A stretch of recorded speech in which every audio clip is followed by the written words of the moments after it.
नमस्कार, वंदे मातरम। स्वागत है आपका अपने एग्जाम वट में। और आज के इस वीडियो में मैं एक बहुत ही महत्वपूर्ण इंपॉर्टेंट टॉपिक की बात करने वाला हूं और वो आपके करियर से इसलिए भी जुड़ा हुआ है क्योंकि सीयूईटी की वजह से कई छात्र छात्राओं को अभी तक दिल्ली विश्वविद्यालय जैसे टॉप इंस्टीट्यूशन में प्रवेश नहीं मिला है। बहुत सारे छात्र छात्राएं ऐसे हैं जिनके पास रीज़न नहीं है दिल्ली आने का कोई, कि हम पढ़ाई करने जाएं तो जाएं किस चीज़ की। बहुत सारे लोग ऐसे हैं जो दिल्ली आना तो चाहते हैं लेकिन उनका स्कोर कम था और डीयू के किसी भी कोर्स में उनको प्रवेश नहीं मिल पाया। इसका सॉल्यूशन डीयू ने खुद ही दे दिया, क्योंकि डीयू ने ऐसे 3 कोर्स लॉन्च कर दिए जिनकी अंतिम तिथि की मैं बात करूंगा, उन कोर्सेज की बात करूंगा, उन कोर्सेज के एलिजिबिलिटी की बात करूंगा, क्या फ्यूचर स्कोप हो सकता है उसकी चर्चा करूंगा और कैसे आप अप्लाई कर सकते हैं उसकी चर्चा होगी। भविष्य क्या होगा, इन सारी संभावनाओं पर बात करने के लिए मैं आपके साथ हूँ।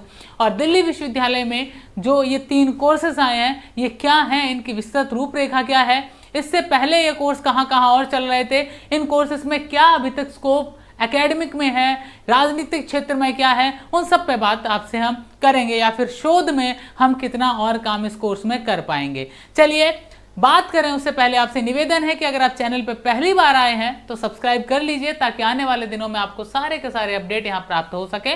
और साथ ही साथ हमारा टेलीग्राम चैनल भी जुड़ जाइए उससे, ताकि आपको तुरंत वहां पे अपडेट मिल सके किसी भी जानकारी से संबंधित।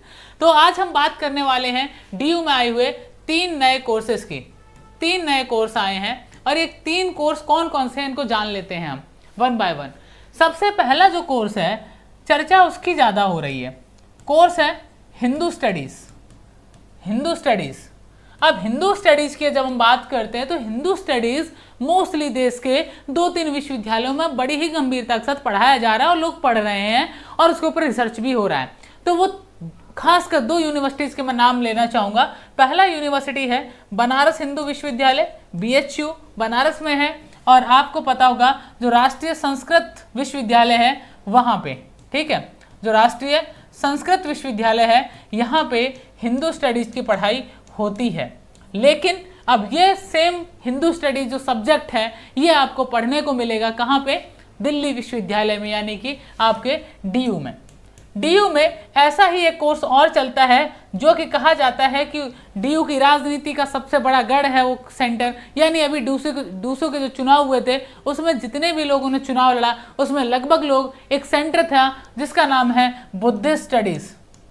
बुद्धिस्ट स्टडीज़, ठीक है, जो बुद्धिस्ट स्टडीज़ है यहाँ पे एक बहुत पुराना एस्टैब्लिश सेंटर है बुद्धिस्ट स्टडीज़ करके, ठीक उसी आधार पे एक नया सेंटर एस्टैब्लिश किया गया, उसका नाम रखा गया है हिंदू स्टडीज़। और हिंदू स्टडीज़ के जो एप्लीकेशंस की अंतिम तिथि है वो बिना सीयूईटी के एडमिशन है डायरेक्ट, और बिना सीयूईटी के मेरे साथियों जो एडमिशन है ये होगा 30 सितंबर तक, यानी कि इस कोर्स की अंतिम तिथि कितनी है, 30 सितंबर है।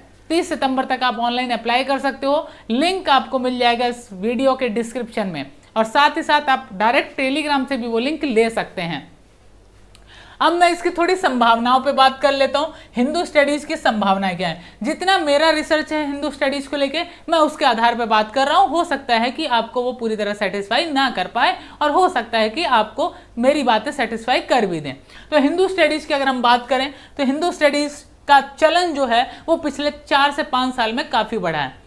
दूसरी बात अगर मैं बात करूं, जिस तरह से बुद्धिस्ट स्टडीज़ का मोस्टली काम आगे जाके रिसर्च है, खासकर एक धर्म विशेष पे या फिर एक संप्रदाय विशेष पे उस पर रिसर्च करना, तो अगर हम अपॉर्चुनिटीज़ की, करियर अपॉर्चुनिटीज़ की बात करें तो आपके पास 2-3 चीज़ें बचती हैं। या तो थिंक टैंक में चले जाइए, अन्यथा आप राजनीतिक क्षेत्र में जा सकते हैं, धर्म के क्षेत्र में कार्य कर सकते हैं, उसके अलावा आपके पास एकेडमिक बचता है, क्योंकि ह्यूमैनिटीज वालों का लास्ट ऑप्शन एकेडमिक्स होता है जिसमें वो जाके अपना करियर बना सकते हैं। आप जो सहायक प्राध्यापक हैं, असिस्टेंट प्रोफेसर हैं, वो आप बन सकते हैं।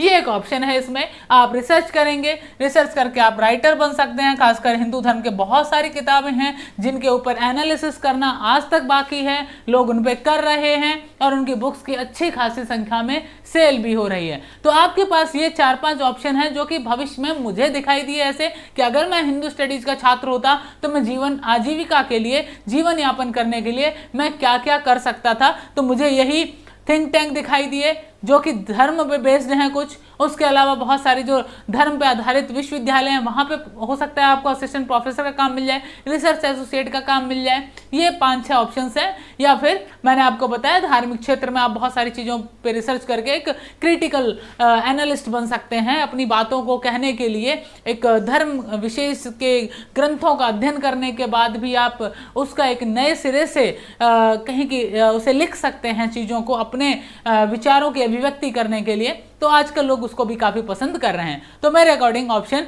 यही है। अब मैं बात कर लेता हूँ साथ ही उसमें सीटों की। तो जो इसमें अधिकतम सीट हैं वो 60 सीटें हैं। रिजर्वेशन गवर्नमेंट ऑफ इंडिया के अकॉर्डिंग है। आप गवर्नमेंट ऑफ इंडिया का कास्ट सर्टिफिकेट आपको गवर्नमेंट ऑफ इंडिया का ही देना होगा। तो यहाँ पे जो रिजर्वेशन पॉलिसी है वो गवर्नमेंट ऑफ इंडिया के रूल्स के अकॉर्डिंग अप्लाई होगी। टोटल सीट्स इसमें 60 हैं और 60 सीटों पे डायरेक्ट अप्लाई कर सकते हो और परसेंटेज के आधार पे कट ऑफ निकलेगा और उन्हीं को एडमिशन दिया जाएगा। तो अगर आप चाहते हैं कि आप दिल्ली विश्वविद्यालय में पढ़ें लेकिन आपका एडमिशन नहीं हो पाया, तो Hindu studies is not a bad choice for your studies. बाकी करियर तो ह्यूमैनिटीज़ में देखो सब में स्ट्रगल करके बनता है। आप पॉल साइंस पढ़ लो, हिस्ट्री पढ़ लो, सब में स्ट्रगल करना पड़ता है। तो आपको अगर पढ़ना है, मास्टर्स करना है, तो हिंदू स्टडीज़ आज के समय में एक उभरता हुआ विषय बन के आ रहा है। वो चाहे राष्ट्रीय संस्कृत विश्वविद्यालय की बात करूं, बनारस हिंदू विश्वविद्यालय की बात करूं, या फिर अब आने वाले दिनों में DU की चर्चा भी होगी। चलिए अब हम बात कर लेते हैं हिंदू स्टडीज़ के बाद एक दूसरा कोर्स। ये कोर्स बहुत ही स्पेसिफिक कोर्स है, इसमें हर कोई एडमिशन नहीं ले सकता है। ये MA चाइनीज़ है, ठीक है। अब तुम कहोगे साहब यहाँ तो BA चाइनीज़ नहीं हो पा रही, आप MA चाइनीज़ करवा रहे हो। तो ऐसे लोग जिन्होंने 2 वर्षीय डिप्लोमा किया है या फिर चाइनीज़ के लेवल है, उन लेवल्स को क्रॉस किया है उसने, तो वो अगर उसका ग्रेजुएशन उस सेम सब्जेक्ट में नहीं है, अगर उसका ग्रेजुएशन BA जो है वो चाइनीज़ में नहीं है, तो भी वो अप्लाई कर सकता है या कर सकती है। लेकिन इसमें मुझे लगता है मैक्सिमम सीट खाली रहेंगी, क्योंकि हम JNU में हमने देखा है कि चाइनीज़ में मास्टर्स करने का मतलब है बाकी सब कुछ छोड़ दो, ज़िंदगी में केवल चाइनीज़ बचेगी, उसके अलावा कुछ नहीं बचता है। अब जिनको ट्रेड में जाना है, व्यापारी बनना है, बिजनेस खड़े करने हैं चाइना के सपोर्ट से, चाइनीज़ कंपनियों के सपोर्ट से, ये वन गुड ऑप्शन। आपको रॉ में जाना है, चाइनीज़ पढ़िए, IB में जाना है, चाइनीज़ पढ़िए, बहुत ऑप्शन है चाइना वालों के लिए। मतलब चाइनीज़ भाषा के याद, चाइना वालों को हम ऑप्शन नहीं दे रहे, वैसे भी उन्होंने मार्केट ऑक्यूपाई किया हुआ है काफ़ी बड़ा। लेकिन अगर हम लैंग्वेज के हिसाब से बात करें तो आपके पास यहाँ पे अपॉर्चुनिटीज़ बिजनेस में है, कंपनीज़ में है, क्योंकि इंडिया के अंदर बहुत सारी कंपनीज़ हैं। उसके अलावा आप ट्रेड में जा सकते हैं, इंटरनेशनल जो ट्रेड है उसमें आप अप्लाई कर सकते हैं। तो ये 3 ऑप्शन मुझे काफ़ी बेहतरीन लगते हैं लैंग्वेज के एक फील्ड में, क्योंकि लैंग्वेज मैंने भी पढ़ा, लैंग्वेज के छात्र होने के नाते मैंने चीज़ें देखी भी कि किस तरह से छात्र अपना करियर काफ़ी बेहतर तरीके से लैंग्वेज के फील्ड में बना पाते हैं। इसके बाद एक तीसरा कोर्स जो है वो है आपका एक साइबर सिक्योरिटी पे है, ठीक है। ये किस पे है? साइबर सिक्योरिटी पे है, cyber security and law, cyber security and law.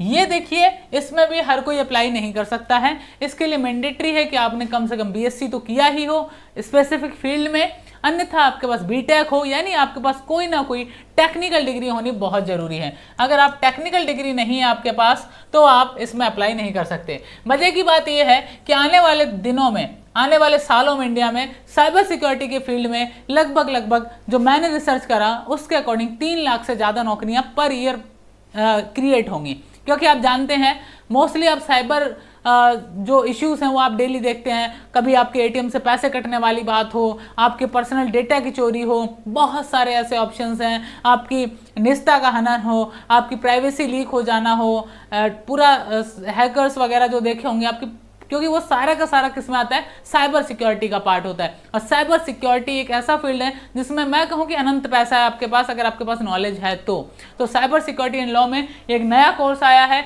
इसमें भी अप्लाई करने की अंतिम तिथि 30 सितंबर है। अगर आप इन तीनों में से किसी भी कोर्स में अप्लाई करना चाहते हैं, आपके पास BTech की डिग्री रही है, बहुत अच्छा कोर्स है, BSc रही है, बहुत अच्छा कोर्स है, मेरी एडवाइस है आप प्लीज़ अप्लाई करिए। जिन लोगों ने BSc किया हुआ है उनके लिए इससे बेस्ट कुछ नहीं हो सकता है। दूसरी अगर मैं बात करूं आपसे, जो मैंने सबसे पहले चर्चा करी थी आपसे, जो हिंदू स्टडीज़ है, खासकर ह्यूमैनिटीज़ वाले या जो मैं कहूँगी कला के क्षेत्र के विद्यार्थी हैं, उनके लिए एक अच्छा ऑप्शन है यहाँ पे। और भी मैंने बताया आपको कहाँ कहाँ ये पढ़ाया जाता है अभी वर्तमान में। तो ये विश्वविद्यालयों के ऊपर आप फोकस करिए, आगे बढ़िए। अगर एडमिशन से रिलेटेड किसी भी तरह का डाउट है तो आप हमारे जो टेलीग्राम का चैट बॉक्स है वहां जाके भी क्वेश्चन ड्रॉप कर सकते हैं, आप कमेंट सेक्शन में भी क्वेश्चन ड्रॉप कर सकते हैं। और तीसरा ऑप्शन आपको यहाँ पे एक व्हाट्सएप हेल्पलाइन नंबर दिया गया है, आप उस नंबर पे जाके भी हमें डायरेक्ट मैसेज कर सकते हैं। सो आपको वहाँ पे इसके संबंधित जानकारी उपलब्ध करवा दी जाएगी। कैसा रहा ये वीडियो? अगर आपके और भी कोई डाउट है, मैंने आपको ऑप्शंस बता दिए कहाँ से जाके आप हेल्प ले सकते हैं। आशा करता हूँ आपको चीज़ें समझ आई होंगी, भविष्य से लेके वर्तमान से लेके भविष्य तक, और भविष्य में क्या पॉसिबिलिटीज़ हैं इन तीनों कोर्सेज में वो भी आपको समझ आ गया होगा। तो आप अपने अकॉर्डिंग अपने एलिजिबिलिटी क्राइटेरिया को देखते हुए अप्लाई करिए, आगे बढ़िए। मेरी शुभकामनाएं आपके साथ हैं। और हिंदू स्टडीज़ जो एक नया कोर्स है ह्यूमैनिटीज़ वाले छात्रों के लिए काफ़ी बेहतर है, क्योंकि नया उभरता हुआ कोर्स है और सरकार इसको खुद प्रमोट कर रही है, तो डेफिनेटली आपके लिए जॉब्स भी वो क्रिएट करेगी, ऐसी बात नहीं है। So hope for best, kindly apply if you want. मेरा एडवाइस यही है कि अगर आपको ठीक लग रहा है कोर्स तो अप्लाई करिए, नहीं लग रहा मत करिए, इट्स योर चॉइस। लेकिन साल बर्बाद होने से बच सकता है, क्योंकि ह्यूमैनिटीज में सबको बराबर स्ट्रगल करना है, ठीक है। जो वो हिंदू स्टडी पढ़ के है, बुद्धिस्ट पढ़ के है, या फिर इस्लामिक स्टडीज पढ़ के है, कुछ भी पढ़ के आओ, आपको घूम फिर के स्ट्रगल इक्वल करना पड़ता है, ठीक है। तो ये मेरी राय थी, आपकी क्या राय है इस कोर्स को लेके कमेंट करके जरूर बताइएगा। आप सबका शुक्रिया। मिलते हैं आपसे नेक्स्ट सेशन में। चैनल पे अगर आप नए हैं तो सब्सक्राइब करना मत भूलिएगा, और अगर सेशन अच्छा लगा हो तो लाइक जरूर करिएगा, ताकि ज़्यादा से ज़्यादा साथियों तक ये पहुंच पाए। आप सबका शुक्रिया। वंदे मातरम।